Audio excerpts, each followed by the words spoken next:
கிடைத்த புலனாய்வு தகவலுக்கு அமைய இலங்கை கரையோர பாதுகாப்பு திணைக்களம், கடற்படை மற்றும் போலீஸ் போதைப்பொருள் ஒழிப்பு பிரிவு இணைந்து இந்த சுற்றிவளைப்பை மேற்கொண்டன.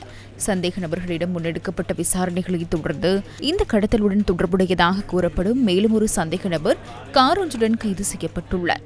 கைப்பற்றப்பட்ட கேரள கஞ்சாவின் பெறுமதி 200 மில்லியன் ரூபாவுக்கும் அதிகம் என மதிப்பிடப்பட்டுள்ளது. குறித்த போதைப்பொருள் மற்றும் கைத்துப்பாக்கிகள் உள்ளிட்ட ஆயுதங்கள் மேலதிக விசாரணைகளுக்காக கொழும்பு போதைப்பொருள் ஒழிப்பு பிரிவிடம் ஒப்படைக்கப்பட்டுள்ளது. கட்பிட்டி கந்தக்குழி கரையோரத்தில் சந்தேகத்துக்கிடமான படகொன்றில் எஞ்சினுள்ளிருந்து 500 கிலோகிராம் இன்றி கைப்பற்றப்பட்டுள்ளது. கட்பிட்டி கந்தக்குழிய கடலில் 2 படகுகள் நங்கூரமிட்டுள்ளதாக கிடைத்த தகவலுக்கு அமைய போலீசாரினால் விசேட சுற்றிவளைப்பு முன்னெடுக்கப்பட்டது.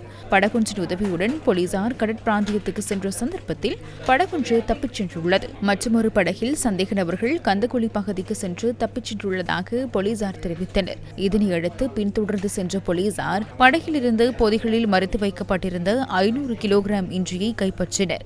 இதன் பெறுமதி 50 லட்சம் ரூபாய் என மதிப்பிடப்பட்டுள்ளதுடன் கட்பிட்டி போலீசார் விசாரணைகளை ஆரம்பித்துள்ளனர்.